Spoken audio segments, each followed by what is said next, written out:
परम श्रद्धेय पूज्य गुरुदेव के चरणों में कोटिश वंदना। विराजमान स्नेही श्री तीर्थेश श्री महाराज साहब, विदुषी महासती वृंद, उपस्थित भव्य आत्माओं और सबसे पहले यहाँ के कार्यकर्ताओं को धन्यवाद दे दीजिए कि उन्होंने ऑन दी स्पॉट सारी व्यवस्था को बहुत सही तरीके से अंजाम दिया है। अभी भी आप लोग प्रवचन का आनंद ले रहे हैं और कार्यकर्ता आपकी सेवा में लगे हुए हैं। ऐसा नज़ारा जब देखने को मिलता है तो जिन शासन पर गौरव होता है। मैं दो बात आपके साथ आज शेयर करना चाह रहा हूँ, शायद आपके पास पहुँची। एक बात पहुँची है, एक बात मैं पहुँचा रहा हूँ। आज आपके राजस्थान में मैंने रास्ते में सुना है कि 144 धारा लागू हो गई है। ऐसा सच है? आपने कुछ किया? आपने कुछ किया? नहीं किया, फिर भी परिणाम आपको भुगतने पड़ रहे हैं। मैंने कुछ नहीं किया, फिर भी मुझे परिणाम। जिसने किया वो सुरक्षित है, जिसने बोला वो सुरक्षित है, और जिसने बोला नहीं, जिसका कोई अनुमोदन नहीं, जिस व्यक्ति का मर्डर हुआ उस व्यक्ति ने कभी नुपुर शर्मा का चेहरा भी नहीं देखा होगा, और शायद उसको इस पॉलिटिक्स से कोई लेना देना भी नहीं होगा। जब से मैंने रास्ते में, मुझे यहाँ के भाई ने बात बता रहे थे और तब से दिमाग चल रहा था। उस व्यक्ति ने किसी पर विश्वास करना कि नहीं करना, जो पूरा घटनाक्रम उसने मुझे सुनाया कि ड्रेस का नाप देने के लिए गया है, नाप ले रहा है और नाप लेते लेते वीडियो उतार रहा है। उस व्यक्ति को तो कल्पना भी नहीं होगी कि यहाँ का नाप लेते लेते गर्दन कट जाएगी।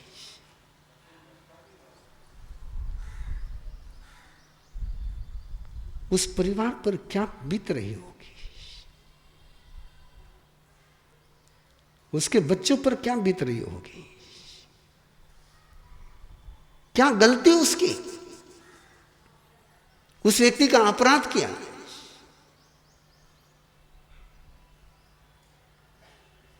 और ऐसा यदि ये शुरू हो गया खेल तो कौन सुरक्षित रह पाएगा?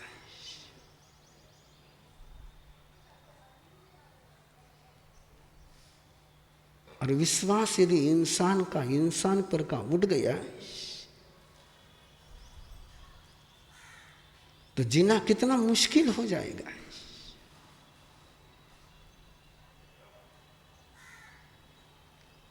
कहानी आपने सुनी हुई होगी, मैं याद दिला दूं कि एक सन्यासी के पास बहुत उम्दा घोड़ा था, बहुत गजब का घोड़ा था, और उस घोड़े पर उस एरिया के एक गुंडे की, एक डाकू की नजर थी। उस डाकू ने सन्यासी से घोड़ा मांगा। सन्यासी ने कहा, घोड़ा मेरे लिए प्राणी नहीं है तो मेरा साथी है, इसको मैं बेच नहीं सकता हूँ, दे नहीं सकता हूँ। उसने सोचा कि घोड़ा तो मुझे कब्जे में लेना ही है। एक दिन सन्यासी जा रहे थे कई घोड़े पर बैठ करके, और रास्ते में एक व्यक्ति गिड़गिड़ा रहा था, अपाहिज बनकर के गिड़गिड़ा रहा था कि मुझे अगले गांव जाना है, चल नहीं पा रहा हूं, दर्द बहुत हो रहा है। सन्यासी को दया आई, सन्यासी नीचे उतरा उसने उस व्यक्ति को घोड़े पर बैठाया है। उस व्यक्ति ने घोड़े पर बैठना था कि कपड़े फेंक दिए, घोड़े की लगाम हाथ में ले ली और सन्यासी से कहा कि तू घोड़ा देता नहीं था, मैं अब लेके जा रहा हूं, तुझे जो करना है कर ले। सन्यासी ने देखा घोड़ा जा रहा है, उसने आवाज दी तू घोड़ा लेकर के जा, लेकिन एक बात सुनता जा,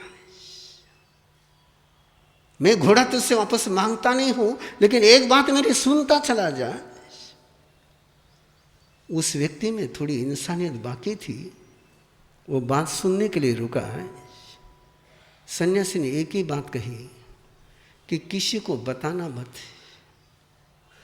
कि मैंने बीमार का स्वांग रच करके घोड़े पर कब्जा किया है।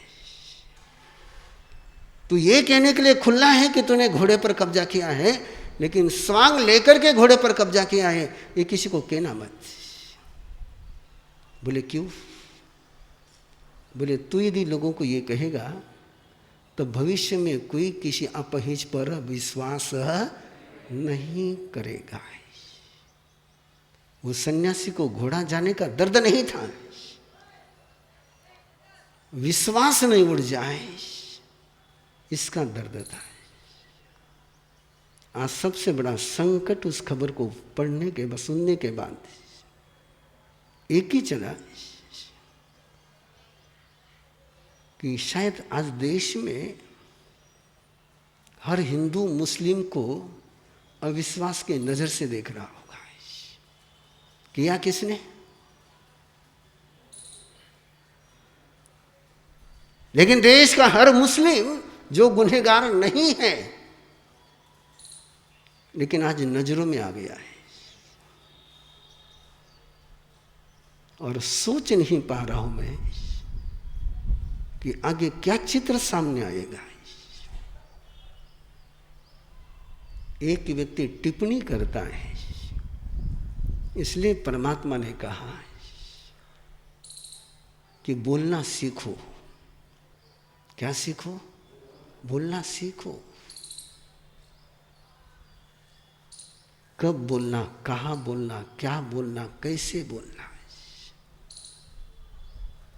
माँ बाप ने आपको बोलना तो सिखा दिया, और शायद सभी माँ बाप अपना बच्चा बोले नहीं तो उनको चैन पड़ती नहीं है। बच्चों बोल नहीं रही हो, बच्चों बोल नहीं रही हो। बच्चे को बोलना सिखाना जितना जरूरी है, उतना कब बोलना, कैसे बोलना, कहाँ बोलना, क्या बोलना, ये सिखाना भी उससे ज्यादा जरूरी है। और मैं आपसे सीधा सवाल पूछ रहा हूं, आपने भी शायद अपने घर के पोते को, बेटे को बोलना सिखाया होगा, लेकिन उसको ये सिखाया क्या आपने? कब बोलना, कहाँ बोलना, कैसे बोलना, क्या बोलना, ये आपने सिखाया क्या है? मेरा सवाल समझ में नहीं आया कि उत्तर देना नहीं चाहते?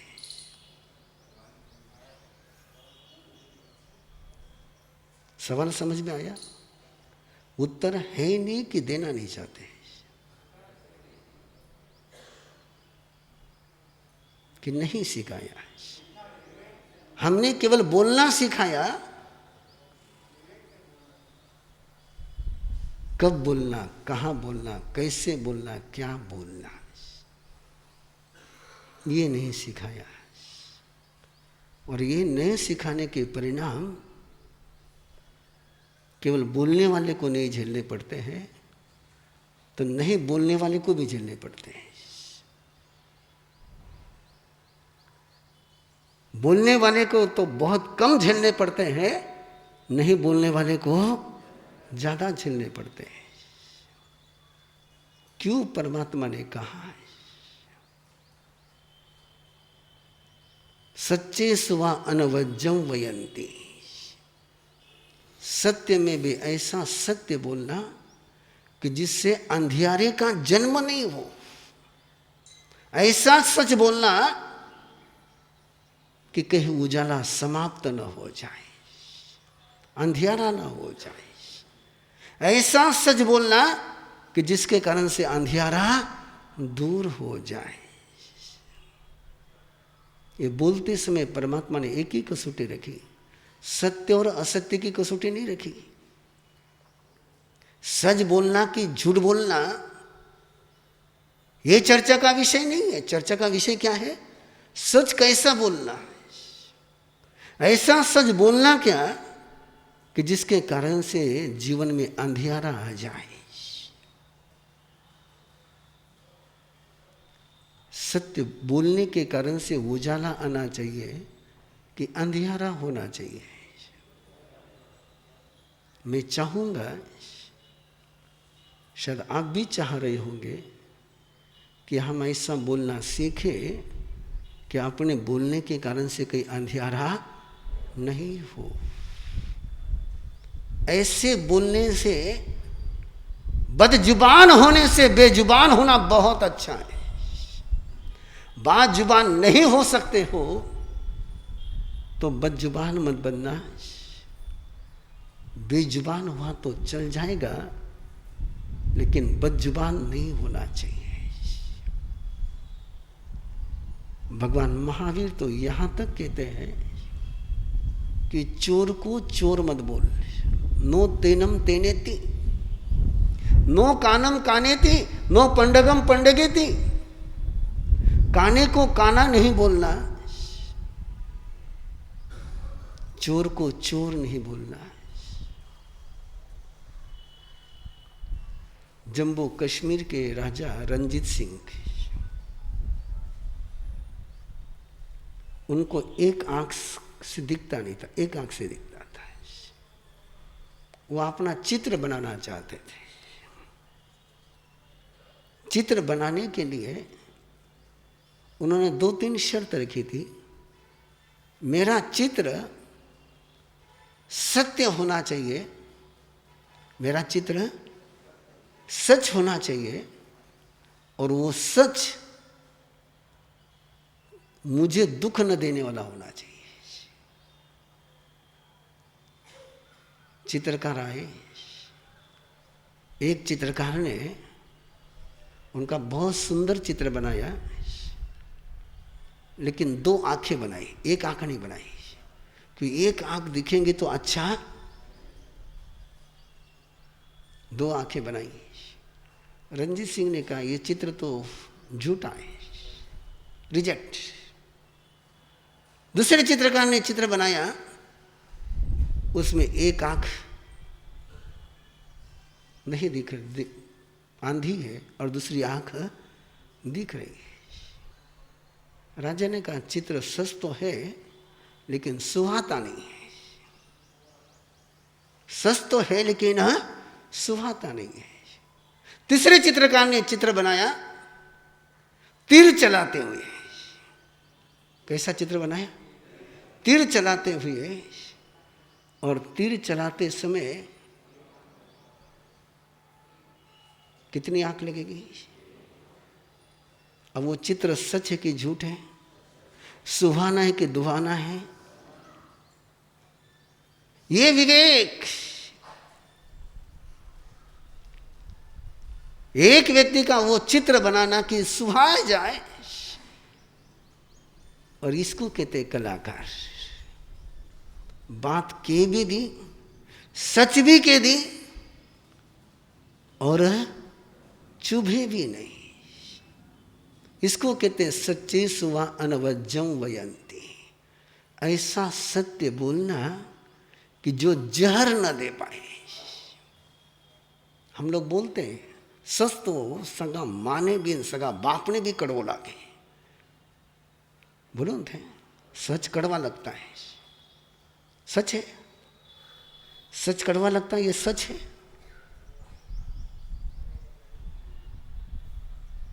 सच कड़वा लगता ये सच है क्या? नहीं, सच कड़वा नहीं है। सच है कड़वा नहीं। सत्य तो क्या है? अमृत है। सत्य तो पावन है, सत्य तो मधुर है। सत्यम को भगवम, सत्य को परमात्मा ने भगवान कहाँ है? और भगवान कभी कड़वा, फिर क्या बात है? फिर क्यों बोलते लोग सच कड़वा लगता है? सच कड़वा नहीं है, बोलने का तरीका कड़वा है। क्या कड़वा है? सच कड़वा नहीं है। और बोलने के तरीके की अपन जिम्मेदारी किस पर डाल रही है? सच पर। वो बोलने का तरीका है। अरे बोलने का तरीका बोलना सिखाने के साथ बोलने का तरीका सिखाना बहुत जरूरी है। मैं आपसे आग्रह कर रहा हूं कि समय तुम्हारे और मेरे हाथ के बाहर जा रहा है। परिस्थितियों पर तुम्हारा और मेरा कंट्रोल नहीं है। ऐसा लगने लग गया है अब कि किसी भी समय कुछ भी हो सकता है। भगवान महावीर की वो अंतिम देशना का वो मंत्र बार बार याद आता है। चरे पयाई परिसंकमानो जम किंचि पासम इह मन मानो। चरे पयाई परिसंकमानो, ऐसा जीवो ऐसा चलो कि कदम कदम पर खतरा है। कहाँ खतरा है? कदम कदम पर खतरा है। इतना सजग रह करके चलो, निशंक मन से मत चलो। ये सजगता का सूत्र परमात्मा ने दिया है कि पता नहीं जो सामने सुहाना दिख रहा है वो सुहाना तो होगा, लेकिन जहरीला भी हो सकता है।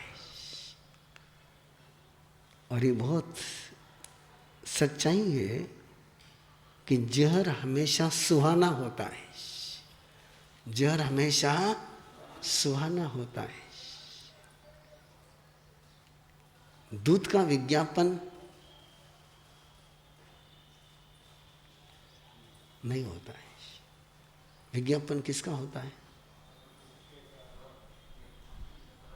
शराब का होता है। मेरे पास आपकी जोधपुर की रिपोर्ट धीरे धीरे आ रही है। मैं जो घूम रहा हूं ना, आपको लग रहा होगा कि मैं क्षेत्र परसने के लिए घूम रहा हूं। क्षेत्र भी परस रहा हूं और रेकी भी कर रहा हूं, रिपोर्ट भी ले रहा हूं कि जो रिपोर्ट एक बार चौमासा शुरू होने के बाद मुझे मिलने वाली, वो रिपोर्ट भी ले रहा हूं। और परसों मेरे पास आपके जोधपुर की माताओं ने रिपोर्ट दी। किसने रिपोर्ट दी है? आपकी रिपोर्ट सच की मां की रिपोर्ट सच। तो फिर आप सोच लो, यदि रिपोर्ट मैं आपके सामने रखूंगा, बस मुझे उन माताओं का नाम मत पूछना।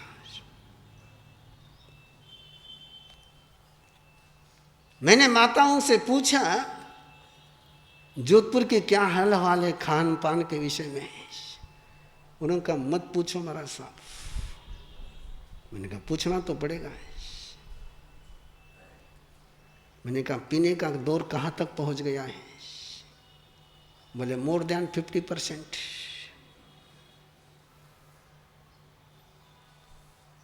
मैंने कहा भाइयों में कि बहनों में? बोले बहनें भी पीछे नहीं है। ये कहाँ की रिपोर्ट ले रहा हूँ मैं? ये पूना की रिपोर्ट होती तो मुझे शौक नहीं लगता। ये बम्बई की रिपोर्ट होती तो मुझे शौक है, पर ये जोधपुर की रिपोर्ट, ये शौक पक्का है। और आगे शौक और पक्का है। उन्होंने कहा कि 15 साल की उम्र के बाद आप गारंटी नहीं दे सकते हो कि बच्चा की बेटी व्यसन मुक्त है।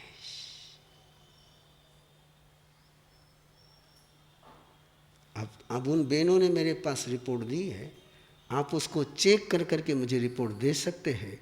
मैं रिपोर्ट में करेक्शन करने के लिए तैयार हूं, लेकिन रिपोर्ट थोड़ी ईमानदार देना। और ये रिपोर्ट तुम्हारे अस्तित्व पर नहीं, मेरे अस्तित्व पर प्रश्न चिन्ह है। किसके अस्तित्व पर?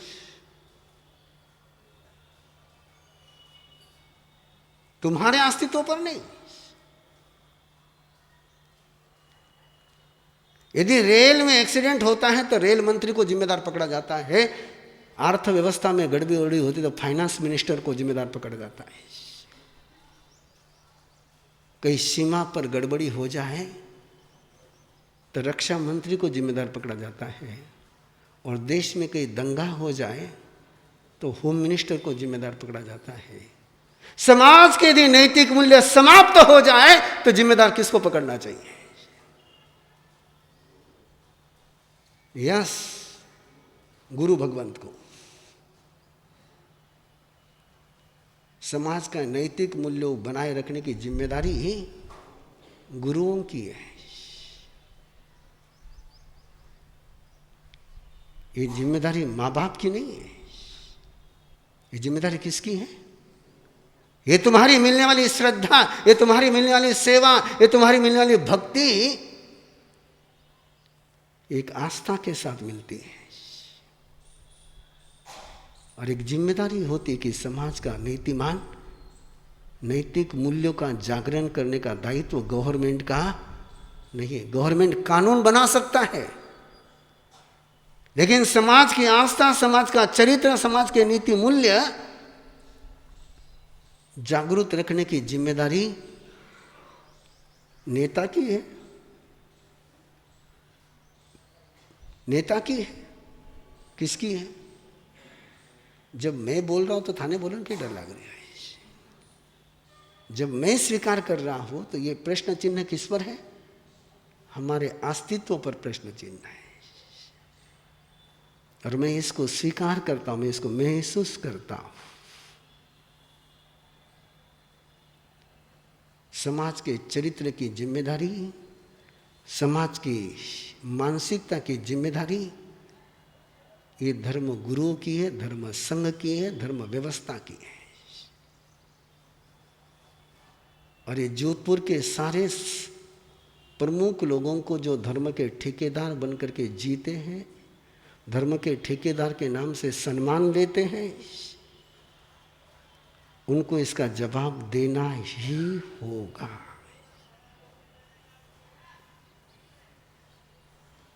आपको लग रहा होगा कि बात मैं मन की कह रहा हूं, मैं मन की नहीं कह रहा हूं, मैं नीति की कह रहा हूं। हमारे गुरु ने हमें एक वाक्य सिखाया है, शिष्य अपराधेर गुरुर दंड। चेले से गलती हो जाए, दंड किसको? ये नीति है, ये नीति है। शिष्य की गलती हो जाए तो दंड गुरु को है। इसलिए ये जो नीतिमत्ता के जागरण की बात है, मैं आपसे आग्रह कर रहा हूं, जिस समय हिंसा इतनी बुलंदी पर पहुंच रही होगी, उस समय अहिंसा को भी अपनी शक्ति का जागरण करना होगा। आपके पास अहिंसा की विरासत है, आपके पास हिंसा की विरासत नहीं है। दुनिया में केवल बड़े गौरव से कहता हूं, दो बातों की विरासत केवल जैनियों के पास है, अहिंसा और संयम। अहिंसा और जैन की पहचान किसी नाम से है, जैन संत की पहचान किसी आधार पर है, तो संयम और अहिंसा है। ये विरासत केवल जैनियों के पास है, बाकी सबके पास इसके एक्सक्यूज है। जैन संतों के पास इसका एक्सक्यूज नहीं है। इसलिए जिम्मेदारी आपकी और हमारी बनती है। दूसरी बात इसी से कनेक्टेड है, वो छोटी सी खबर थी पेपर में, आपकी निगाह गई भी नहीं होगी।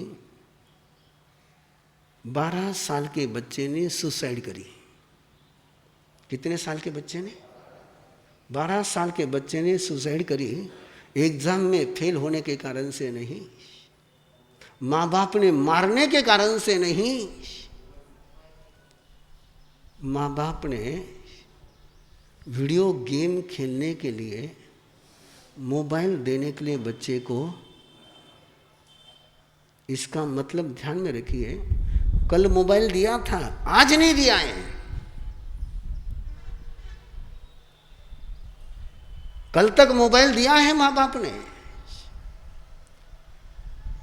आज नहीं दिया, और ये भी नहीं था कि कल नहीं देंगे, उस समय नहीं दिया है, और बच्चे ने सुसाइड करी। क्या करना माँ बाप ने?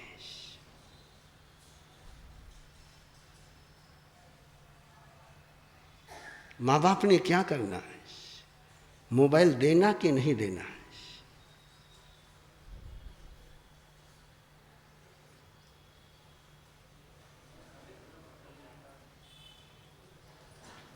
मोबाइल देना कि नहीं देना? –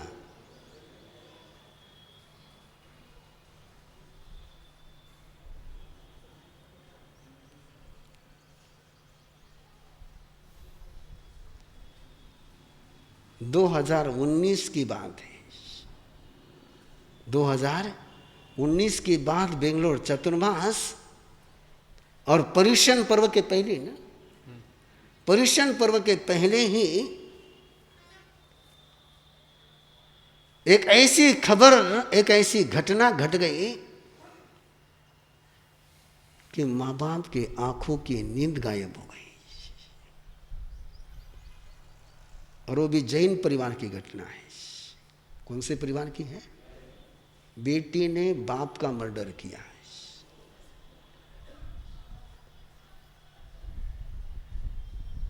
और कितनी साल की बेटी? 14 से 15 साल की बेटी। मैक्सिमम उम्र 15 से 16 साल की होगी। और मर्डर कहाँ किया? घर में किया।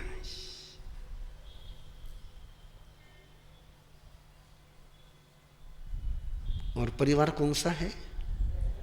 जैन परिवार है।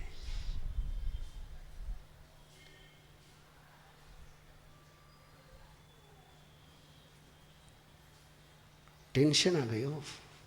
मुझे आया था, मुझे आया था, आपको आए या ना आए, मुझे टेंशन जरूर आया था। बेटी अपने दोस्त के साथ परिवार को बिना बताए बंबई चले गई थी।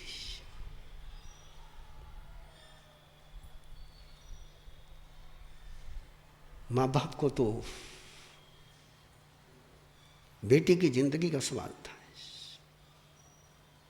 जब माँ बाप को पता चला तब माँ बाप ने उसका मोबाइल ले लिया, उसके बाहर जाने पर पाबंदी लगा दी। नेचुरल है, कोई भी माँ बाप होगा तो पहला कदम यही उठाएगा। घर में कोई फंक्शन आ रहा था, उस फंक्शन के लिए परिवार के सारे सदस्य जा रहे थे, केवल बेटी के लिए बाप पीछे रुका हुआ था। बाप फंक्शन में नहीं गया, परिवार के सारे सदस्य उस फंक्शन में पहुंचे हैं और बाप केवल बेटी के लिए पीछे रुका हुआ है।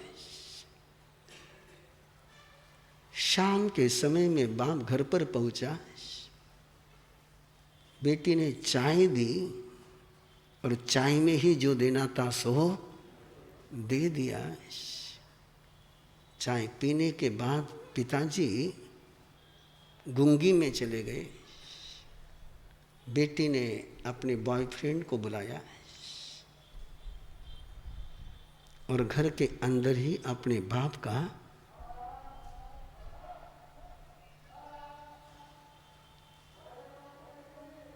क्या बेटी को माँ बाप ने रोकना नहीं? बेटी को माँ बाप ने रोकना नहीं, जो बेटी करे वो करने देना। और ऐसा बेटी कर ले तो कौन सा बाप बेटी को रोकने का गुनाह कर पाएगा? उसके बाद मेरे पास कई माँ बाप आकर के मिले, बोले मास्टर साहब कई कर लो। और यदि मैं आपको सारी बात बताते चला जाऊं तो हो सकता है कि आपकी भी नींद हराम हो जाए। एक माँ बाप ने अपने बेटे का कैरेक्टर मेरे साथ शेयर किया। बेटा 15 साल का। कितने साल का? बेटा 15 साल का, और उसको रोज का 500 रुपये का पॉकेट मनी चाहिए। कितना चाहिए? बाप ने कहा मैं इतना 500 रुपये रोज का पॉकेट मनी नहीं दे सकता हूँ। बेटे की सोच सुननी है आपको, सुननी है। हाँ, बाद में मत कहना कि मत क्यों सुनाया। बेटे ने कहा यदि 500 रुपये देने की ताकत नहीं तो मुझे पैदा क्यों किया है।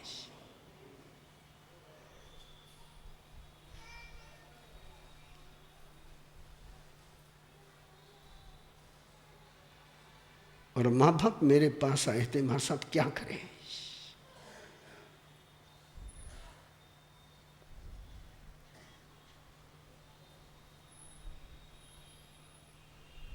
बोलिए क्या करना, बखान सुनाते चले जाए। अहिंसा संजमो तो वो देवावीतम नमन संति जस धम्मे सया मानो धम्मो मंगल मुकेटम।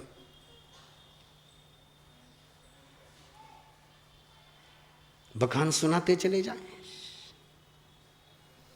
बोलो सुकंदर साहब।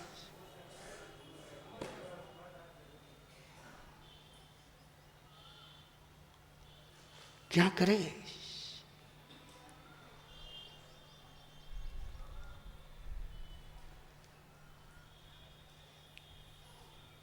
ये रिपोर्ट जब हमारे पास आती है, लोग जब पूछते हैं, तो मेरे पास कितने लोग पहुंचेंगे? 1% भी लोग हमारे पास नहीं पहुंचते। और शायद ये कहानी घर घर की कहानी होगी। तो है बाप जी इतना जोर से बोला कि मारो माइक रा आवाज कमजोर पड़ गई हो।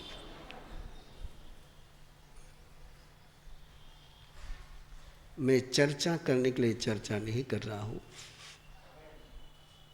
मैं आगाह करने के लिए भी चर्चा नहीं कर रहा हूं। मैं ये विषय को आज आपके सामने इसलिए ले रहा हूं कि एक बात को स्वीकार करो कि जिस रास्ते पर हम चलते आ रहे हैं उस रास्ते पर इस समस्या का समाधान है, रास्ता चेंज करना पड़ेगा।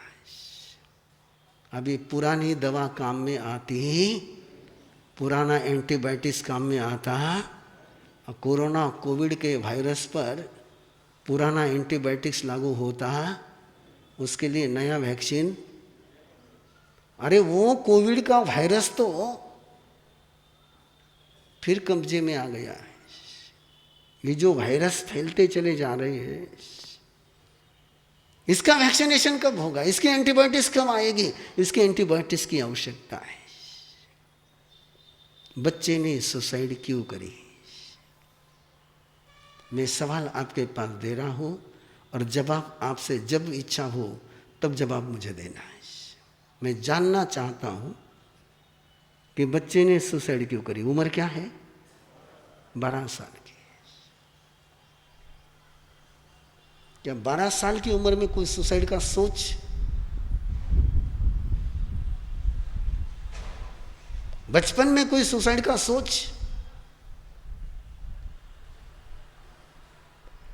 और ये घटना बहुत भयंकर है। बच्चे मर्डर करने वाले बच्चे यूएसए में है, यूके में है, कि वहां गन फैक्ट्री चलती है। वहां का अफसोस देखिए। और तुम भारत में जन्मे हो, इसके लिए स्वयं को धन्यवाद दीजिए, स्वयं को पुण्यवान समझिए।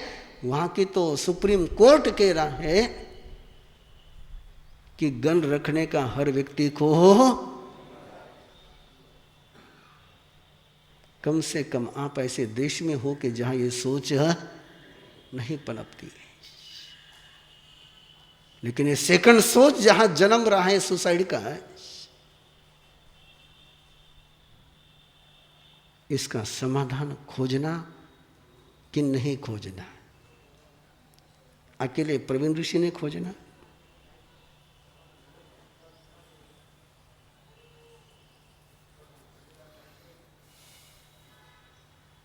महाराज साहब थे सोच सको, थे जान सको, था कने तपस्या है, थे करो ये तो काम। हाँ?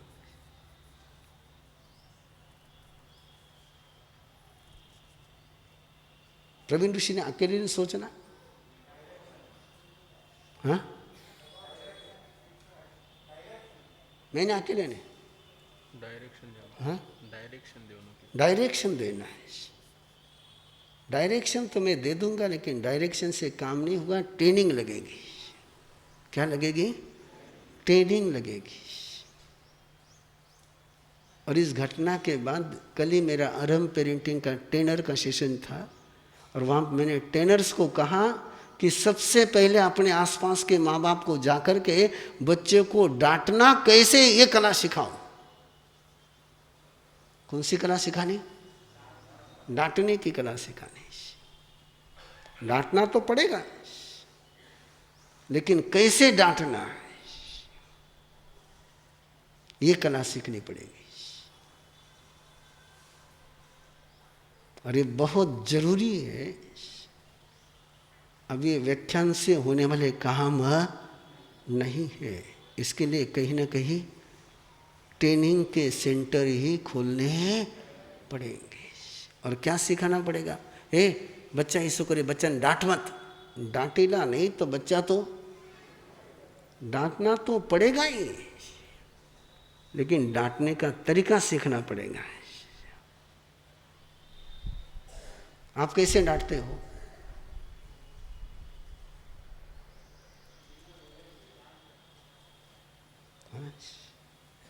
डॉक्टर पेशेंट को इंजेक्शन देता है तो वो इंजेक्शन केवल पेशेंट को ही लगता है कि दूसरों को भी लगता है? और आप जब डांटते हो तो केवल बच्चे को इंजेक्शन लगता है कि सबको इंजेक्शन लगता है? कितने अच्छे डॉक्टर हो।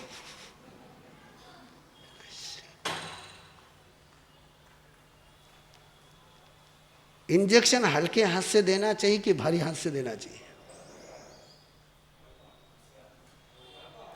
हल्के हाथ से। डांटना ये इंजेक्शन देना है या नहीं है? डांटना क्या है? इंजेक्शन देना। तो इंजेक्शन हल्के आवाज में देना कि भारी आवाज में देना? बस इतना सा पचकान था ने आज, इतना सा पचकान। जब भी बच्चे को डांटना हो,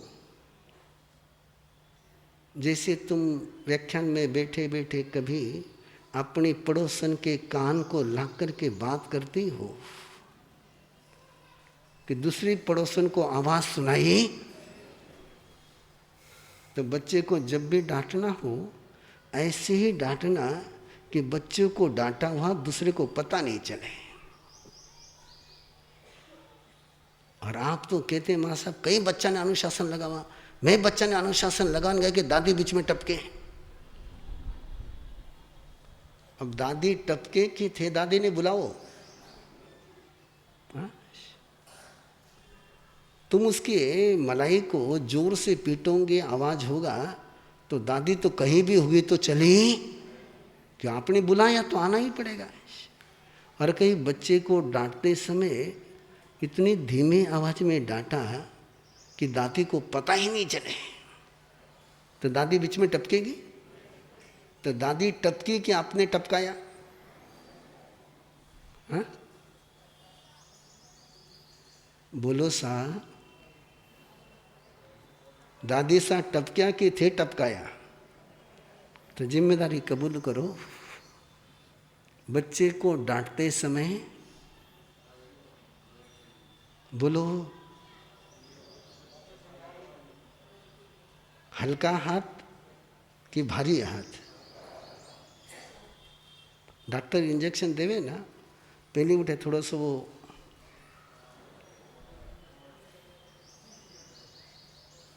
कहीं तो भी लगावे नहीं कहीं, है ना? उस बच्चा ने डांटन का पहले थोड़ा सा कहीं लगाओ जो, है ना? नहीं तो इंजेक्शन तो इन्फेक्शन हो जाएगा। इंजेक्शन की एक्शन होनी चाहिए, इन्फेक्शन है। और इसलिए वो डॉक्टर पहले आसपास का पूरा हिस्सा क्लीन करता है। कहीं डिटॉल लगा है, हाँ स्पिरिट लगाता है। क्या लगाता है? स्पिरिट लगाता है। तो थोड़ा सा बच्चे को डांटते समय थोड़े कान को अपने प्यार का स्पिरिट लगाना है। कौन सा स्पिरिट लगाना? हाँ, प्यार का थोड़ा सा स्पिरिट लगाना और थोड़ा सा थपकी देना उसको। थप्पड़ नहीं देनी, क्या देनी? थपकी देनी। और थपकी दे करके धीमे से उसको डांटना है। आज के पचकान है जाओ जीव के,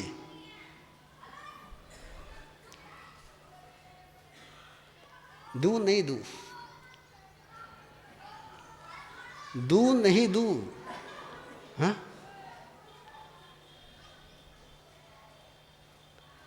पचकान दू के नहीं दू, पालने के लिए दू कि तोड़ने के लिए दू? तो जल्दी से हाथ जोड़ो, 10:15 बज गई है और बात को मैं रोकने के लिए जा रहा हूँ।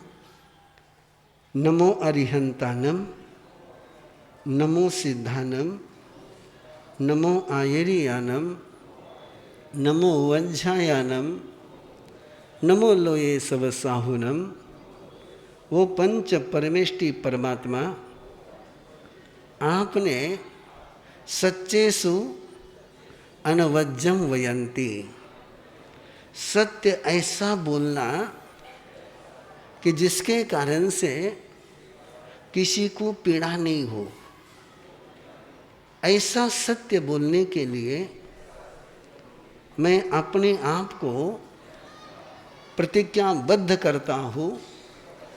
बच्चों को डांटते समय ऐसा ही डांटूंगा, ऐसा ही डांटूंगी, नहीं तो वो कहेंगे कि हमारा सब उनको पचकान कराए। अटे वकील कम को नहीं है। ऐसा ही डांटूंगी कि उसको दर्द न हो। तज्भन्ते पडिक्कमामि निंदामि गरिहामि अपानम ओशरामि। तो यदि ऐसा डांटा तो बच्चा सुसाइड करेगा? ऐसा डांटा तो बच्चा सुसाइड करेगा? तो बच्चा डांटने के कारण से सुसाइड करता है कि अपने को डांटने की अक्ल नहीं, इसलिए सुसाइड करता है।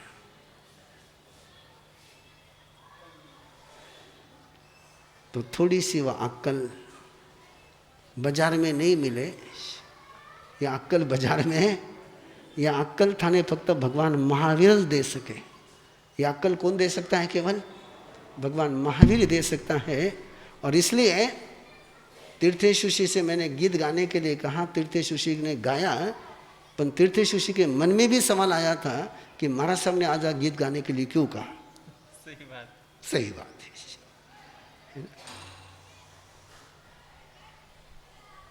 तुम्हें जिंदगी में सुकून चाहिए तो, तुम्हें जिंदगी में सुकून चाहिए तो महावीर कथा को सुन कर तो देखो, महावीर कथा को सुन कर तो देखो। ये गीत इसलिए आज मैंने शुरू किया है कि जब से 2 खबर मैंने पढ़ी है, तब से मैंने तय किया है कि जोधपुर में मुझे महावीर कथा सुनानी है। भीलवाड़ा सुना करके आया हूँ, इंदौर में 90 दिन सुना करके आया हूँ। और मेरी कथा सुनाने की केवल छोटी सी रिक्वायरमेंट होती है, उस कथा की मैनेजमेंट ऑर्गेनाइजेशन करने वाली टीम मुझे लगती है ना? क्या लगती है? टीम लगती है, जो थोड़े बाजे बजाए, थोड़ा माहौल बनाए, थोड़े लोग नाचने लग जाए और उसके बाद फिर कथा सुनाए तो मजा आती है। नहीं तो थे केवल हमारा सब सुनाओ नहीं, सुना दो ना, मैं सुन ले वाला। महावीर कथा इतनी सहज नहीं रहेगी। तो आज बात मैंने इसलिए रखी है, ओपनली रखी है। मैं जोधपुर के उन युवकों से प्रबुद्ध जनों से आमंत्रण दे रहा हूँ कि आए और महावीर कथा का ऑर्गेनाइजेशन करने के लिए अपने आप को संकल्पबद्ध करें। पिछली बार इंदौर में महावीर कथा हुई और वो करी थी जैन सोशल फेडरेशन ने। अभी भीलवाड़ा महावीर कथा करके आया हूँ।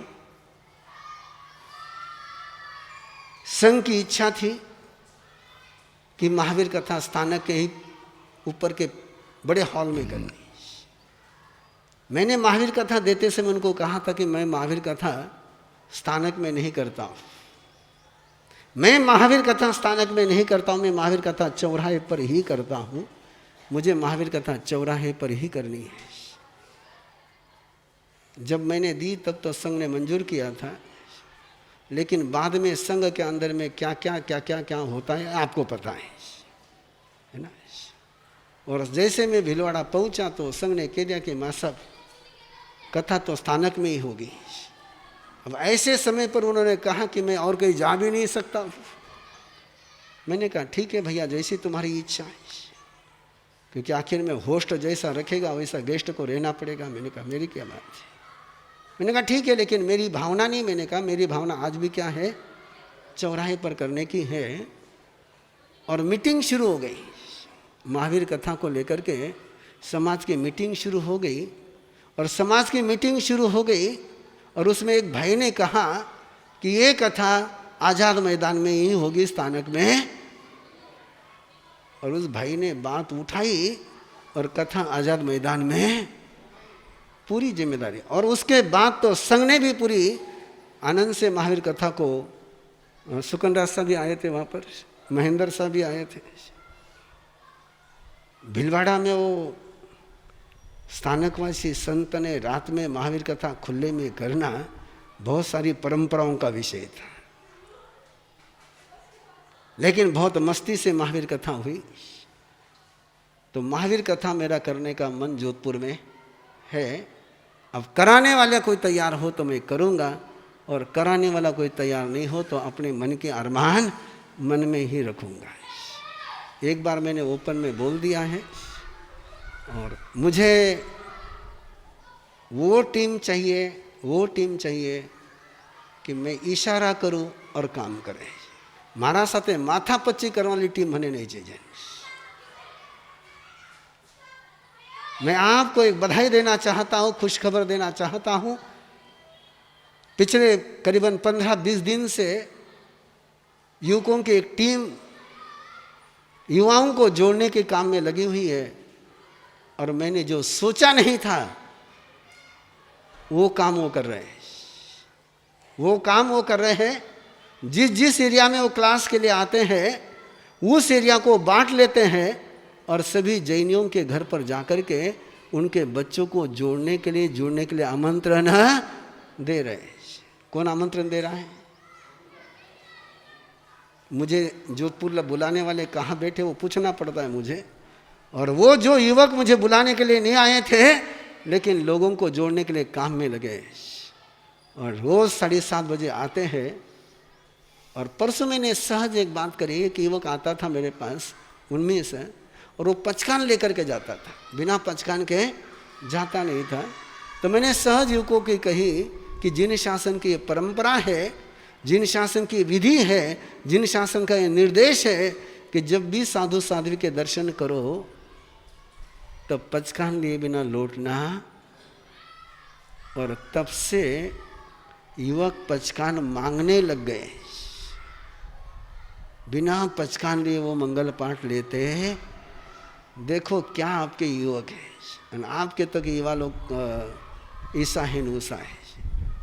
बिना पचकान के आज वो जाते नहीं, और पचकान लेकर के जाते हैं।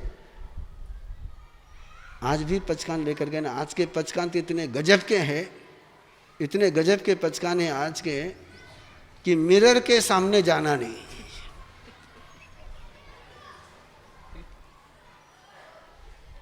किसके सामने? मिरर के सामने जाना नहीं, मिरर के सामने जाकर के स्वयं को सजाना नहीं। ये पचकान किसने लिए है? और मैं ऐसे बहुत दादा दादी को जानता हूँ जो बैठके में कोमा कगमा भी रखते हैं ना, आईना भी रखते हैं। ऐसे समय में बच्चों ने पहचान लिए हैं, पहचान लिए कई युवकों ने आज के हम इतने समय तक मोबाइल का त्याग, 2 घंटे 5 घंटे मोबाइल का त्याग। एक युवक ने पहचान लिया कि रात को 8 बजे के बाद मोबाइल को टच, ये आपके युवक है। और ये युवक जोधपुर के हैं। और ऐसे युवक जब मिल जाएंगे तो शासन तो उज्जवल बनेगा ही। तो आवो इन युवकों को एक बार हर्ष हर्ष कहकर के उनको बधाई दे। हर्ष हर्ष हर्ष हर्ष। और आमंत्रण है आपके बेटों को, आपके बेटे उसमें नहीं आ रहे होंगे तो कल से एक बॉक्स यहाँ पर रहेगा। आज भी बॉक्स लाया था लेकिन मुझे जैसा चाहिए था वैसा नहीं था, तो मैंने बॉक्स, कल से एक बॉक्स धर्म सभा में रहेगा कि मुझे पता है कि आपके कहने से आपके बेटा बेटे आने वाले हैं। हाँ, ताकि इज्जत था का बेटा करने कितनी मैंने मालूम है। उसके लिए एक सिंपल सा रास्ता निकाला गया। आपके बेटे का, आपके बेटी का नाम और नंबर, नाम और नंबर आपने लिख करके उस बॉक्स में डालना है। उस बेटा और बेटी को लाने की जिम्मेदारी ही मेरे अर्हत शासन परिषद के युवकों की है। वो उस आपके बेटे को लेकर के आएंगे। बस आपने करना क्या है, केवल नाम और नंबर डाल देना। और घर जाकर कहना मत कि तू किसने आवे देखो मैं थारो ना उठे दे दियो। अब थे वो कह दो नया आयरो फोन तो नहीं उठेला वो, तो इसलिए घरे कहजो मती, फक्त 8 नाम और नंबर दे देजो। बाकी आनंद मंगल। बोलो भगवान महावीर स्वामी की।